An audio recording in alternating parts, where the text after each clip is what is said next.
చెబుతాను వినరా సూరమ్మ కూతురు మగుడ విషయము చెబుతాను అసలు విషయము చెబుతాను చెప్పు మళ్ళీ కారు మబ్బులు కమ్మిన వేళ కాకులు గూటికి చేరే వేళ చందమామ తొంగి చూసే వేళ సన్నజాజులు పూసే వేళ ఓ ఒంటిగా నేను ఇంట్లో ఉంటే ఉయ్యాల ఎక్కి ఊగుతూ ఉంటే లాలీ లాలీ లాలీ లాలీ లాలీ లాలీ లాలీ లాలీలో ఏం జరిగింది తలుపు కెర్రున చప్పుడైనది గుండె చల్లున కొట్టుకున్నది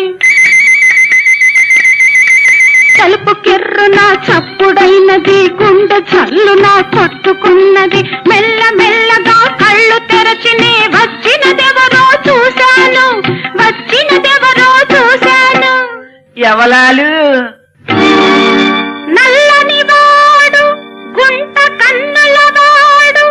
గోబురు మీసాల వాడు అయ్యో అవోయ్ 6 అడుగుల పొడుగువాడు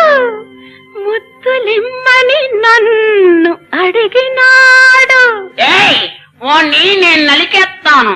నేనివ్వ రానివ్వనంటూ ముఖము దాచుకున్నా పోనివ్వ ముత్తివ్వమంటూ చెడును లాగినాడు అమ్మా నాన్న అమ్మా నాన్న కాపాడమంటూ అల్లాడిపోయాను అయినా గాని వదలక నన్ను ఒడిసి పట్టినాడు అంతలో వచ్చింది ఏమిటి మోస కాదు మా అమ్మ ఏమండి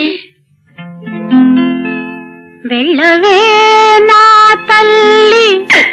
వెళ్ళవే అమ్మా ముద్దులిస్తే నీకు డబ్బులిస్తాడు మంచి బట్టలిస్తాడు డబ్బులిస్తాడు మంచి బట్టలిస్తాడు అని ముందుకు తోసింది అది తల్లా కాదు రాక్షసి పిశాచి దెయ్యం తర్వాత ఏమైందో చెప్పు తప్పనిసరి అయి వెళ్ళాను సిగ్గుపడుతూ నిలుచున్నాను గదిలో గెత్తుకుపోయాడు కథలు కబుర్లు చెప్పాడు తన దుప్పటిలో చోటిచ్చాడు కులత పాపాత్ములాలా నువ్వు నాకొద్దు పో వాడి దగ్గరికి పో అంత కోపం ఎందుకయ్యా అప్పుడు నా వయసైదయ్యా ఏమిటి అప్పుడు నీకు 5 ఏళ్ళ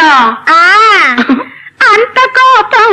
ఎందుకయ్యా అప్పుడు నా వయసైదయ్యా ఆ వచ్చినది మా తాతయ్య తాతయ్య తాతయ్య చెప్పవే తాతయ్య తాతయ్య తాతయ్య నేను ఎవరో అనుకున్నాను